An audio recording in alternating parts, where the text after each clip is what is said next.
On voyait que les Américains devaient marcher sur leur fierté et leurs principes. Une liberté de penser.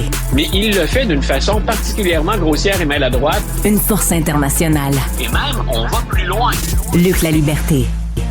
My coat of many colors that my mama made for me, made only from rags, but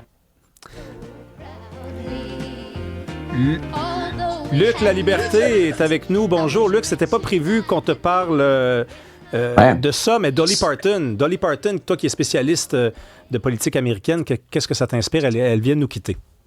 Ah, écoute, on n'enseigne pas l'histoire américaine pendant une trentaine d'années sans avoir parlé de Dolly Parton quelquefois si on s'intéresse à la culture américaine. Et j'aime bien l'extrait qu'on vient d'entendre. C'était tout court, hein, mais c'est My Coat of Many Colors. Donc, elle raconte, Dolly Parton, dans cette chanson-là, ce qui, pour moi, représente une illustration du rêve américain. C'est-à-dire qu'elle vient d'un milieu très pauvre, quatrième d'une famille, d'une douzaine d'enfants. Et elle raconte que sa mère lui faisait ce manteau avec, finalement, des restes, avec des bouts de tissu. Et c'est rêve américain à 100%, au sens où on part de rien pour parvenir au sommet. Elle a été poussée aussi par une machine qui a su reconnaître son talent. Mais le coat of colors, c'est aussi la tunique et là on s'en va dans l'histoire sainte, c'est aussi la tunique de Joseph, fils de Jacob, fils préféré de Jacob. Donc elle dit, je me sentais riche comme Joseph, le fils de Jacob, parce que je portais un peu de ma mère avec moi et de son amour chaque jour. Donc, on aime ou pas Dolly Parton, on aime ou pas le country, quoiqu'au Québec, ça plaît quand même beaucoup. Ben oui, ça revient en tout cas. Voilà, mais c'est un pan de culture américaine, Dolly Parton, puis je répète, une illustration ou une porteuse de ce qui est difficile à atteindre, mais le fameux rêve américain. Oui, puis c'est des dizaines et des dizaines et des dizaines de millions d'albums vendus, là, c'est incroyable, ouais. Et c'est ici parmi le groupe Select, là. Ah, tout à fait. Il y en a quelques-unes, des icônes comme ça, puis rattachées à des périodes. Là, on pourrait parler de Bruce Springsteen ou d'autres. Oui. Dans le cas de Dolly Parton, c'est une grande partie des États-Unis, au-delà des lignes partisanes, qui se reconnaissaient dans ses chansons, dans son parcours, et qui, jusqu'à la toute fin, l'ont adoré. D'ailleurs, écoute, si je ne me trompe pas, parce que c'était dans le coin de mon écran, Donald Trump vient de dire qu'on allait baisser les drapeaux, donc mettre les drapeaux en berne, en l'honneur de Dolly Parton. Ah, ben écoute, c'est ça que tu voulais nous dire, Alexandre Morin. Oui, exact. Je l'ai devant moi. Pour une semaine, à partir de 6 heures ce soir, voilà. Le drapeau américain va être abaissé. Bon, et parlons-en de Donald Trump, justement, Luc, parce qu'il a dit qu'il nous aimait. Il a parlé du Québec, il a parlé des French Canadians. Il n'a pas parlé des Québécoises. Par contre, la distinction est importante quand même. Et là, dans le New York Times, on avance que ça n'a pas été la question du français présentée à la dernière minute, comme une condition dans les négociations. Ça vient un peu contredire la version du Canada sur cette question-là. Après, bon, c'est pas vrai que ça n'a jamais fait partie des éléments sur la table, parce qu'on s'en rappelle, on avait parlé de la loi 96 notamment. Voilà. Mais comment on tire? Qui dit vrai là-dedans? Ah, il y a là-dedans, c'est intéressant, il y a une question de fond, mais il y a le jeu politique des deux côtés de la frontière.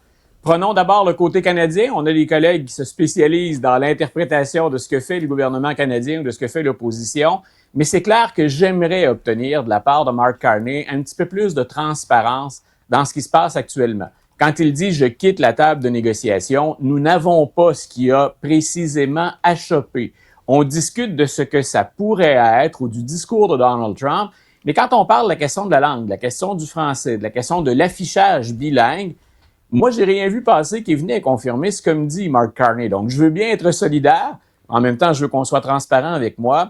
Et pour être honnête, pour Mark Carney, qui lui a à composer avec des compromis ou des efforts inégaux d'une province à l'autre selon de quoi on parle dans le traité de libre-échange, ben c'est peut-être un bon coup que de tenter de se rapprocher du Québec, d'acheter du temps pour notre première ministre ou de jouer donc cette forme de solidarité.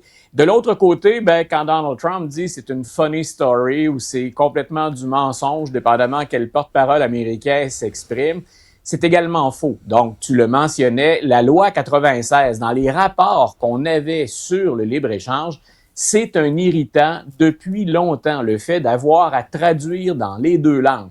Donc, j'ai envie de te dire, dans ce cas-ci, il y a un blâme à placer des deux côtés. Et si on est Québécois, ce que nous sommes tous les deux, on ne peut pas faire autrement que plus que de tiquer, mais d'accrocher, de souhaiter mettre notre pied à terre, en exigeant plus de transparence d'un côté, mais en craignant, bien sûr, la domination du géant américain dans plusieurs de ces dossiers. Et je le répète, cet irritant-là, il était connu. Est-ce qu'on est revenu à la charge avant vendredi soir, dans les derniers jours, avant que Carney claque la porte?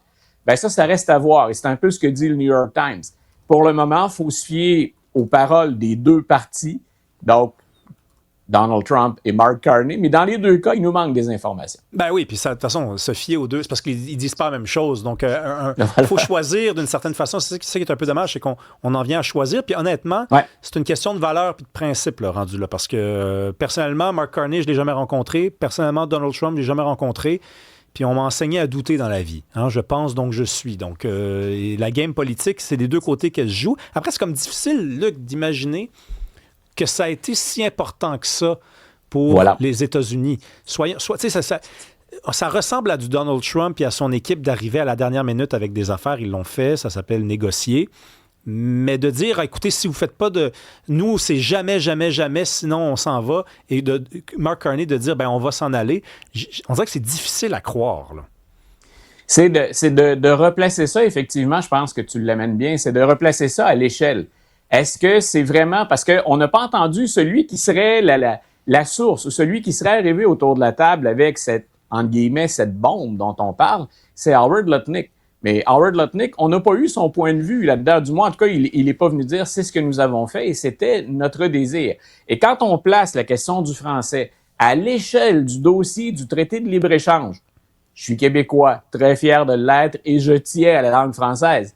Mais je suis capable de prendre assez de perspective pour me dire, est-ce que vraiment c'est l'affichage bilingue qui, dans l'ensemble de tout ce qui est cette gigantesque enveloppe, donc du libre-échange, fait que Mark Carney reprend ses billes puis dit, écoutez, changez de ton, montrez que vous êtes ouvert au compromis ou à vraiment négocier, puis on va se reparler. Ouais. Je pense qu'on a bien réutilisé dans les deux cas un élément qui est réel sur le fond. Il s'agit de savoir, est-ce que c'était ça vendredi qui était le problème, mais c'est un irritant.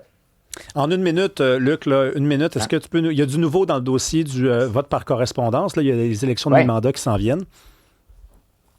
La Cour suprême a dit hier, et c'est pas sur le fond, c'est une technicalité, Donald Trump peut aller de l'avant avec son décret visant à restreindre le recours au vote par correspondance dans 23 États, plus la capitale nationale, le District of Columbia, qui n'est pas un État, mais un territoire. On a dit, vous pouvez aller de l'avant. Mais moi, ça crée deux choses où j'ai tiqué sur deux éléments. D'un côté, ça ne peut qu'entraîner le chaos parce qu'on peut voter par correspondance dans certains États dans une semaine, voire dans 2 semaines. Donc, on vient ajouter une partie de confusion ou de chaos dans l'organisation d'une élection. Est-ce qu'on va se servir de ça encore une fois pour nous dire, écoutez, peut-être que cette élection-là ne sera pas parfaitement honnête, c'est le message qu'on entretient.